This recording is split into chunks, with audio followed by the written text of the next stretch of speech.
Praise the lord. ఈరోజు దేవుని వాక్యము, దేని విషయంలో ఎదుటివానికి తీర్పు తీర్చుచున్నావో దాని విషయంలో నీవే నేరస్తుడవని తీర్పు తీర్చుకొనుచున్నావు. రోమీలకు రాసిన పత్రిక 2వ అధ్యాయము 1వ వచనము. ప్రజలారా, అపోస్తలుడైన పౌలు ఈ విధంగా అంటున్నాడు: ఓ తీర్పు తీర్చు మనుషుడా, దేని విషయంలో అయితే ఎదుటివానికి నీవు తీర్పు తీర్చుచున్నావో దాని విషయంలోనే నీవు కూడా నేరస్తుడవని నీకు నీవే తీర్పు తీర్చుకొనుచున్నావు అని. ప్రజలారా, మనలో ఉండకూడని స్వభావం ఏమిటంటే తీర్పు తీర్చడము. ఎదుటివారిని చూచి వారి యొక్క పనులను బట్టో, ప్రవర్తనను బట్టో, వారి స్థితిని బట్టో తీర్పులు తీరుస్తూ ఉండటము ఎంతో హేయమైనది. ప్రతి ఒక్కరికి న్యాయాధిపతి మన దేవుడు ఉన్నాడు. ఆయన ప్రతి ఒక్కరికి తీర్పు తీర్చును. ఆయన తీర్పు సత్యము. మనలో అనేక మందిని ఎదుటివారిని చూచి తీర్పు తీరుస్తూ ఉంటాము.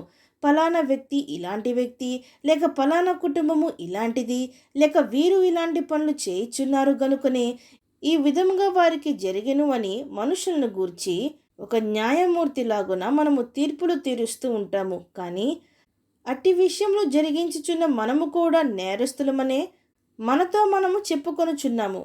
ఒకప్పుడు వారు చేసిన తప్పులు మనము చేసి ఉంటాము. ఒకప్పుడు వారు జీవించిన జీవితమే మనము జీవించి ఉంటాము.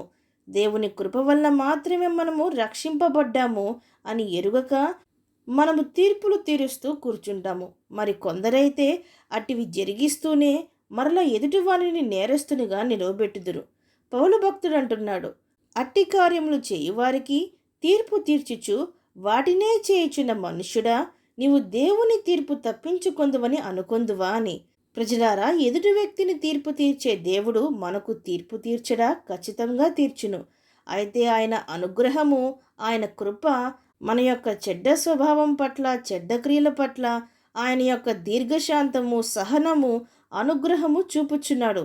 మనము మారుదుమని, మనము అట్టి తీర్పులు తీర్చే స్వభావము నుండి, కొండెములు చెప్పే స్వభావముల నుండి, దుర్నీతి కలిగి ఉండే స్వభావము నుండి విడిచిపెట్టి మారుమనసు పొందుదుమని దేవుడు మన పట్ల సహనము వహించుచున్నాడు. అయితే అట్టి దేవుని సహనమును మనము తృణీకరిస్తే, మనము కలిగి ఉన్న కాఠిన్యము వలన మార్పు పొందని మన హృదయానుసారంగా జీవిస్తే, ఎన్నిసార్లు దేవుడు గద్దించినా ఇంకను మన చెడ్డ స్వభావమును మార్చుకొనకపోతే, మన పాపపు జీవితమును కొనసాగిస్తూ ఉంటే, దేవుని న్యాయమైన తీర్పు బయలుపరచబడు దినమందు మనకు మనమే దేవుని ఉగ్రతను సమకూర్చుకొనుచున్నాము.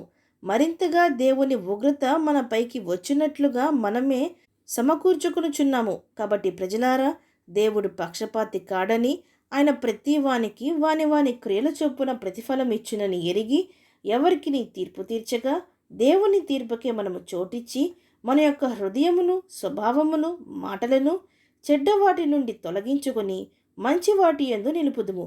అవును అన్నవారు నాతో పాటు ప్రార్థనలో ఏకీభవించండి. ప్రార్థన. పరిశుద్ధుడా, ప్రేమగల తండ్రి, ఈరోజు మీరిచ్చిన ఈ వాక్యమును బట్టి మీకు స్తోత్రములు దేవా. మీరు మాకు న్యాయాధిపతిగా ఉన్నారని, మీరే మాకు న్యాయము జరిగించునని మేము ఎరిగి ఎవరికి నీ తీర్పు తీర్చగా తండ్రి, వాటిని మీ చేతిగా అప్పగించుటకు, క్షమించుటకు అట్టి మనస్సు నుండి మమ్మను విడిపించమని వేడుకుంటూ, అనగా ఇతరులకు తీర్పు తీర్చడము, వారి గురించి చెడ్డ వాటిని మాట్లాడడము, వారి గూర్చి కొండెములు చెప్పి వారిని బహిరంగంగా అవమానించడము, ఇటు నీచమైన స్వభావములు మేము కలిగి ఉండకుండా పరిశుద్ధంగా జీవించే కృపను మాకు దయచేయమని వేడుకుంటూ, తండ్రి, మేము ఓర్పుతో మీరు జరిగించే న్యాయమునకు చోటిచుటకు మా ప్రతి ఒక్కరికి నీ సహాయము దయచేయమని ప్రార్థిస్తూ, సమస్త మహిమాగాంతలు మీకే చెల్లిస్తూ ప్రభువైన యేసుక్రీస్తు నామం పేరట అడిగి వేడుకొంచున్నాం పరమ తండ్రి. ఆమెన్.